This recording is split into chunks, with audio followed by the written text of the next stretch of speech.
Hello dear students. तो हम continue करते हैं यूवी स्पेक्ट्रोस्कोपी का। तो लास्ट लेक्चर में हमने देखा कि यूवी स्पेक्ट्रोस्कोपी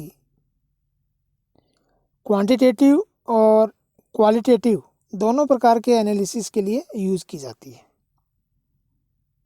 क्वांटिटेटिव एनालिसिस के लिए हम बियर लैम्बर्ट्स लॉ का यूज़ करते हुए कंस्ट्रक्शन के बारे में जानकारी प्राप्त कर सकते हैं। और यहाँ पर ये रीजन शो किया हुआ है, यूवी अल्ट्रावायलेट और विजिबल रीजन, जहाँ जिस रीजन के अंतर्गत ये स्पेक्ट्रा हमें प्राप्त होता है। तो ये अल्ट्रावायलेट रीजन और ये विजिबल रीजन, जिसमें विबग्योर रीजन पाया जाता है। जब हम किसी सैंपल में रखे हुए मटेरियल को यूवी रीजन का रेडिएशन देते हैं तो उस रेडिएशन की जो एनर्जी है एच न्यू, जिसके के द्वारा जिसको हम रिप्रेजेंट कर रहे हैं, उस एनर्जी को वो सैंपल का मटेरियल ऑब्जर्व करके E1 ई इलेक्ट्रॉनिक फर्स्ट स्टेट से ई इलेक्ट्रॉनिक सेकंड स्टेट में ट्रांजिशन कर जाता है, उसका उत्तेजन हो जाता है।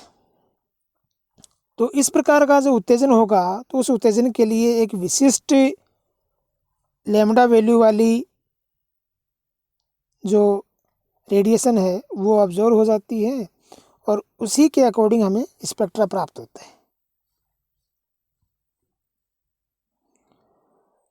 जब हम यूवी स्पेक्ट्रोस्कोपी में स्पेक्ट्रा के देखते हैं तो उस स्पेक्ट्रा में हमें ये देखते हैं कि वहाँ पर हमें एब्जॉर्प्शन पीक या सिंगल जो लाइन है वो प्राप्त ना होकर वहाँ पर हमें ब्रॉड बैंड्स प्राप्त होती है।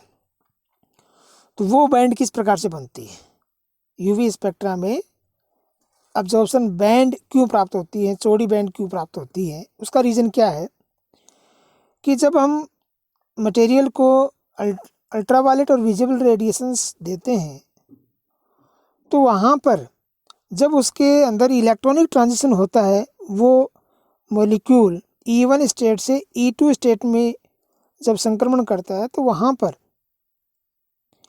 इलेक्ट्रॉनिक स्टेट में संक्रमण या चेंजेज होने के साथ साथ रोटेशनल और वाइब्रेशन लेवल जो कि उन्हीं के अंदर होते हैं, एक इलेक्ट्रॉनिक लेवल के अंदर कई वाइब्रेशनल और वाइब्रेशन लेवल के अंदर कई रोटेशनल लेवल होते हैं। तो इलेक्ट्रॉनिक ट्रांजिशन के होने के साथ साथ ये संभावना होती है कि वाइब्रेशनल और रोटेशनल ये कई प्रकार के ट्रांजिशन हो जाते हैं। तो एक इलेक्ट्रॉनिक ट्रांजिशन के साथ वाइब्रेशनल ट्रांजिशन भी हो रहा है और रोटेशनल ट्रांजिशन भी हो रहा है, तो उनकी पीक भी आएंगी, क्योंकि वो एनर्जी वैल्यू बहुत निकट वाली है। तो उनका जो पीक है वो बिल्कुल निकट में या एक दूसरे के पास सटी हुई प्राप्त होती है। इस कारण से वो हमें एक बैंड के रूप में दिखाई देती है। इसलिए यूवी स्पेक्ट्रम में जो हमें चौड़ी बैंड प्राप्त होती है। ये इलेक्ट्रॉनिक ट्रांजिशन किस प्रकार से होते हैं, तो ये इलेक्ट्रॉनिक ट्रांजिशन जब हम यूवी रेडिएशंस देते हैं किसी भी मटेरियल को तो वहाँ पर इलेक्ट्रॉनिक ट्रांजिशन है। वो इलेक्ट्रॉनिक ट्रांजिशन का मीन हुआ कि इलेक्ट्रॉन का संक्रमण होता है। ये इलेक्ट्रॉन का संक्रमण लोअर एनर्जी लेवल से हायर एनर्जी लेवल में होता है। तो हमें ये पता होना चाहिए कि इलेक्ट्रॉन के एनर्जी लेवल्स कौन से हैं। तो मॉलिक्यूल में इलेक्ट्रॉन के एनर्जी लेवल सिंपल वे में हम ये देख सकते हैं कि इलेक्ट्रॉन जिस प्रकार का है, जिस प्रकार की कंडीशन में है, उसी के अकॉर्डिंग उसके एनर्जी लेवल्स हैं। किसी मॉलिक्यूल के पर्टिकुलर किसी एटम में इलेक्ट्रॉन बॉन्डेड कंडीशन में भी हो सकते हैं और नॉन बॉन्डेड कंडीशन में भी हो सकते हैं। तो ये दो मुख्य एनर्जी लेवल हो गए, बॉन्डेड और नॉन बॉन्डेड। इसके अलावा जो बॉन्डेड एनर्जी लेवल्स हैं, मॉलिक्यूलर ऑर्बिटल्स हैं, उनके करस्पॉन्डिंग एंटी बॉन्डिंग ऑर्बिटल्स भी होते हैं। तो बॉन्डेड जो एनर्जी लेवल्स हैं वो रिप्रेजेंट कर रहा है कि इलेक्ट्रॉन बंधित अवस्था में है। और हमें पता है कि ऑर्गेनिक जो कंपाउंड है उनमें बॉन्ड मुख्य रूप से दो प्रकार के हैं। कौन से? सिग्मा बॉन्ड और पाई बॉन्ड। तो जो बॉन्डेड एनर्जी लेवल हैं वो दो प्रकार के हो गए। सिग्मा बॉन्ड में जो इलेक्ट्रॉन है वो सिग्मा एनर्जी लेवल या सिग्मा मॉलिक्यूलर ऑर्बिटल में पाए जाते हैं। तो उसके अकॉर्डिंग हमने ये सिग्मा एनर्जी लेवल, और जब इलेक्ट्रॉन पाई बॉन्ड में पाए जाते हैं तो वो पाई एनर्जी लेवल। क्योंकि सिग्मा बॉन्ड पाई बॉन्ड की तुलना में अधिक ओवरलैपिंग वाला होता है, अधिक स्टेबल होता है, तो उसका एनर्जी पाई एनर्जी लेवल की तुलना में कम होगा। और जो नॉन बॉन्डेड हैं उनकी एनर्जी सिग्मा और पाई दोनों से अधिक है। और ये क्रॉसपॉन्डिंग एंटी बॉन्डिंग ऑर्बिटल्स है बॉन्डेड मॉलिक्यूलर ऑर्बिटल के या बॉन्डेड एनर्जी लेवल के। तो सिग्मा का जो क्रॉसपॉन्डिंग है वो सिग्मा स्टार और पाई का पाई स्टार। और ये इनके जो ऑर्बिटल्स हैं उनको हम डायग्राम के रूप में रिप्रेजेंट किया हुआ है कि यहाँ पर ये सिग्मा, पाई, ये नॉन बॉन्डेड, ये पाई स्टार और सिग्मा स्टार। तो यहाँ ये वो एनर्जी लेवल्स हैं जिनके बीच में इलेक्ट्रॉनिक ट्रांजिशन हो सकता है। अब यहाँ पर अगर ये कंडीशंस देखें तो सिग्मा टू पाई या पाई टू एन या पाई टू सिग्मा स्टार, इस तरह की कई प्रोबेबिलिटीज़ हो सकती हैं। लेकिन एक स्पेसिफिक जो प्रोबेबिलिटीज़ हैं या संभावनाएं हैं वही होने की प्रोबेबिलिटी अधिक होती है, स्पेसिफिक ट्रांजिशन होने की संभावना अधिक होती है। जैसे सिमेट्रिक कंडीशन के अकॉर्डिंग पाई से पाई स्टार में ट्रांजिशन हो सकता है, सिग्मा से केवल सिग्मा स्टार में हो सकता है, सिग्मा से पाई स्टार में ट्रांजिशन नहीं होगा, और पाई से सिग्मा स्टार में नहीं होगा। एन का पाई स्टार में भी ट्रांजिशन हो सकता है और एन का सिग्मा स्टार में भी ट्रांजिशन हो सकता है।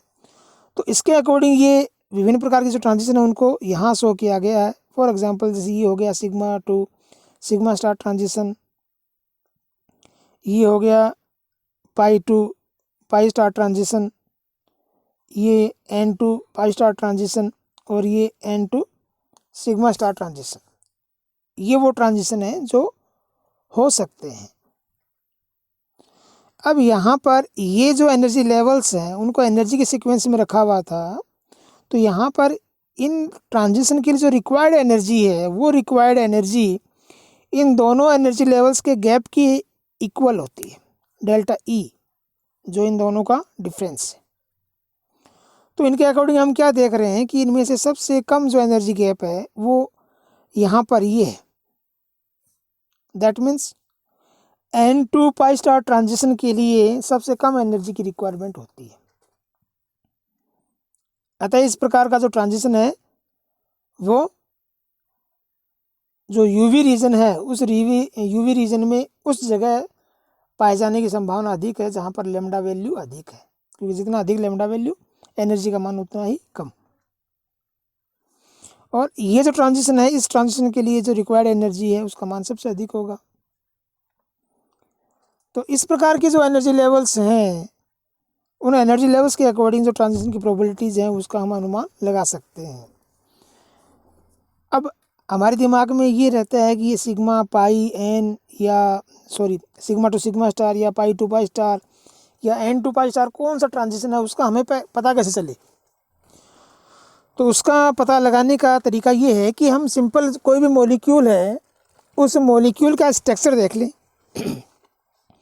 उस मॉलिक्यूल के स्ट्रक्चर से हमें पता चल जाएगा कि उस मॉलिक्यूल के अंदर जो स्पेसिफिक बॉन्ड हैं वो कौन कौन से हैं। फॉर एग्जांपल जैसे आपने कोई अल्कोहल ले लिया कि हमें अल्कोहल के बारे में स्टडी करना है, तो अल्कोहल में मुख्य रूप से ये बॉन्ड होगा RCOH। तो यहाँ पर हम क्या देख रहे हैं कि देखो R एल्किल ग्रुप है, ये कार्बन एल्किल ग्रुप के अंदर इंक्लूड हो गया। यहाँ पर स्पेसिफिक जो ग्रुप है वो OH है। तो नॉर्मल जो स्टडी है वो सबके लिए कॉमन होगी, लेकिन हम स्पेसिफिक जो ग्रुप है फंक्शनल ग्रुप उस पर ध्यान देंगे। तो यहाँ पर O के साथ लोन पेयर भी है। तो इसके अकॉर्डिंग अगर हम देखें तो ऑक्सीजन सिग्मा बॉन्ड के द्वारा जुड़ा हुआ है और उसके पास लोन पेयर भी है, नॉन बॉन्डिंग इलेक्ट्रॉन्स भी हैं। दैट मीन्स यहाँ पर इस मॉलिक्यूल के अंदर मुख्य रूप से सिग्मा और सिग्मा का करस्पॉन्डिंग सिग्मा स्टार और एन एनर्जी लेवल्स हैं। तो यहाँ पर हम इस प्रकार से इसके लिए ये एनर्जी लेवल्स ही बनाएंगे। तो यहाँ ट्रांजिशन कौन सा हो सकता है? सिग्मा टू सिग्मा स्टार हो सकता है और n to sigma star transition हो सकता है। जो sigma to sigma star transition है ये सभी जो ऑर्गेनिक मॉलिक्यूल्स हैं उनमें पाया जाएगा, क्योंकि हर मॉलिक्यूल में सिग्मा बॉन्ड जरूर होता है। इसलिए हमारे लिए ज़्यादा इंपॉर्टेंस वाला क्या हो गया? N to sigma star transition. इसी प्रकार से अगर हमारे पास कोई एरोमेटिक कंपाउंड है तो उसमें क्या होंगे? Pi bonds. तो वहाँ पर पाई और पाई स्टार एनर्जी लेवल और होंगे, तो वहाँ पर पाई टू पाई स्टार ट्रांजिशन भी पाया जाएगा। सिग्मा टू सिग्मा स्टार के अलावा पाई टू पाई स्टार। और यदि फिनोल है तो फिनोल में हमें पता है कि OH ग्रुप भी होता है और बेंजीन रिंग के साथ वो जुड़ा हुआ है, तो वहाँ पर पाई टू पाई स्टार ट्रांजिशन तो होगा ही, लेकिन OH के O के पास जो लोन पेयर हैं उन लोन पेयर की वजह से वहाँ पर N to pi star transition भी हो सकता है। तो इस प्रकार मॉलिक्यूल की जो स्ट्रक्चर है उससे हम पता लगा सकते हैं कि उस मॉलिक्यूल में किस प्रकार के ट्रांजिशन होंगे। तो यहाँ पर जैसे ये मैंने एग्जांपल्स कुछ लेकर मेथेन के लिए, फिनोल के लिए, एथीन के लिए बता रखे हैं कि वहाँ पर किस प्रकार के ट्रांजिशंस होंगे। वो हम उनकी स्ट्रक्चर से या उनमें जो इलेक्ट्रॉन किस कंडीशंस में है, बॉन्डिंग और नॉन बॉन्डिंग, उनका एनवायरनमेंट किस प्रकार का है, उसके आधार पर हम पता लगा सकते हैं। इस प्रकार ये जो ट्रांजिशन होते हैं, इन ट्रांजिशन में भी कुछ रूल्स का पालन होता है। ये जो ट्रांजिशन है वो कुछ बहुत इजीली हो जाते हैं और कुछ इजीली नहीं होते हैं। तो जो ट्रांजिशन बड़े इजीली हो जाते हैं उनका इंटेंसिटी हाई हो जाता है कि वो तेज़ी से हो गए हैं, तो उनकी जो पीक का इंटेंसिटी है वो भी काफ़ी अच्छा आता है। और जो ट्रांजिशन इजीली नहीं हो पाते हैं, तीव्रता से नहीं होते हैं, उनकी के लिए जो पीक आएगा उस पीक का इंटेंसिटी भी कम आता है। तो कौन सा ट्रांजिशन अधिक तीव्रता के साथ होगा या कौन से ट्रांजिशन के होने की प्रोबेबिलिटी अधिक है, वो हम उनके सिलेक्शन रूल के अकॉर्डिंग देखते हैं। और सिलेक्शन रूल के अकॉर्डिंग जो ट्रांजिशन है वो दो प्रकार के हो सकते हैं, अलाउड ट्रांजिशन और फॉरबिडन ट्रांजिशन। अलाउड यानी जो ट्रांजिशन सिलेक्शन रूल के अकॉर्डिंग अलाउड हैं, जो हो सकते हैं, क्योंकि सिलेक्शन रूल के अकॉर्डिंग वो अलाउड हैं तो उनकी तीव्रता अधिक हो जाएगी। और उस संक्रमण, उस विशिष्ट प्रकार के संक्रमण की तीव्रता अधिक है या वो संक्रमण अधिक तेजी से हो रहा है तो उसके लिए पीक की तीव्रता भी अधिक आएगी। जो ट्रांजिशन सिलेक्शन रूल के अकॉर्डिंग नहीं हो सकते हैं वो नहीं होने चाहिए, बट प्रैक्टिकली कुछ उस प्रकार के संक्रमण भी हो जाते हैं, उन्हें हम बोलते हैं फॉरबिडन।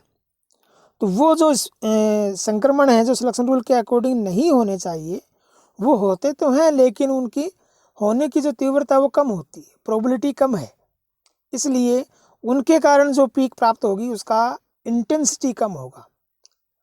तो इस प्रकार से जो यूवी स्पेक्ट्रम में हम किसी स्पेक्ट्रल बैंड का इंटेंसिटी देखकर ये भी पता लगा सकते हैं कि वो जो पीक है या वो जो बैंड हमें प्राप्त हो रही है वो अलाउड ट्रांजिशन के कारण से प्राप्त हो रही है या फॉरबिडन की वजह से हो रही है।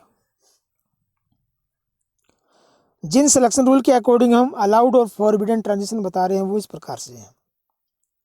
एक ये कि ट्रांजिशन के दौरान डेल्टा एस यानी स्पिन चेंज का वैल्यू क्या होना चाहिए? 0। स्पिन में कोई चेंज नहीं होना चाहिए। फॉर एग्जांपल जैसे यहाँ पर आप देख रहे हैं कि इस कंडीशन में एक ये इलेक्ट्रॉन यहाँ पर हायर एनर्जी लेवल पर जब गया तो उसकी स्पिन में कोई चेंज नहीं आया, तो इस प्रकार ट्रांजिशन अलाउड है। लेकिन अगर ये ऊपर जाकर इस तरह से अपनी स्पिन चेंज कर लेता है तो इस प्रकार का ट्रांजिशन नहीं हो सकता, क्योंकि वहाँ पर पहले से ही इलेक्ट्रॉन उस सेम स्पिन में है।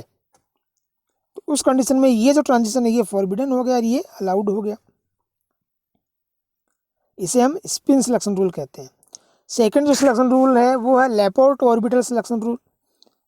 इसमें हम ऑर्बिटल के अकॉर्डिंग बताते हैं कि जो सेम ऑर्बिटल्स हैं, जो डीजेनरेट ऑर्बिटल्स हैं, उनके अंदर इलेक्ट्रॉनिक ट्रांजिशन नहीं होगा। तो एस से एस में ट्रांजिशन नहीं होगा, पी से पी में नहीं होगा, डी से डी में नहीं होगा। तो इस प्रकार के जो ट्रांजिशन है वो क्या है, फॉरबिडन ट्रांजिशन है।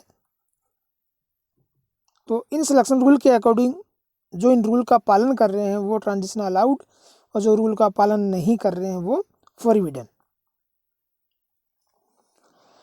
इन ट्रांजिशन के द्वारा जो स्पेक्ट्रल लाइन हमें प्राप्त होती है, उस स्पेक्ट्रल लाइन को या उस स्पेक्ट्रा को हम इंटेंसिटी और एनर्जी के बीच में ग्राफ के रूप में रिप्रेजेंट करते हैं, जहाँ पर ये वाई एक्स पर हम इंटेंसिटी को ई मैक्सिमम, ईटा मैक्सिमम के द्वारा रिप्रेजेंट करते हैं, और एक्स एक्स पर हम एनर्जी को जहाँ लैम्डा वैल्यू के द्वारा हम रिप्रेजेंट करते हैं। और इस प्रकार से स्पेक्ट्रम में जो पीक हमें प्राप्त होती है वो स्पेसिफिक ग्रुप को या स्पेसिफिक कंपाउंड को रिप्रेजेंट करती है। तो इस प्रकार से यूवी स्पेक्ट्रम को हम रिप्रेजेंट कर सकते हैं। इस प्रकार से जो हमें बैंड प्राप्त होती है उसमें हम जो मिडिल वैल्यू है उसके अकॉर्डिंग यहाँ लैम्डा मैक्सिमम वैल्यू प्राप्त कर लेते हैं, और ये पीक जहाँ हाईएस्ट प्राप्त होती है वो ईटा मैक्सिमम या मैक्सिमम अब्जॉर्बेंस को रिप्रेजेंट करता है। तो ये इंटेंसिटी वैल्यू को रिप्रेजेंट कर रहा है और ये उसकी एनर्जी वैल्यू को रिप्रेजेंट कर रहा है। तो यूवी स्पेक्ट्रम में हम लैम्डा मैक्सिमम और जो मैक्सिमम अब्जॉर्बेंस है, मोलर एक्सटेंशन कोएफिशिएंट है, उसके द्वारा इनकी वैल्यू को रिप्रेजेंट करते हैं। तो आज के लेक्चर में इतना ही। Okay, thank you.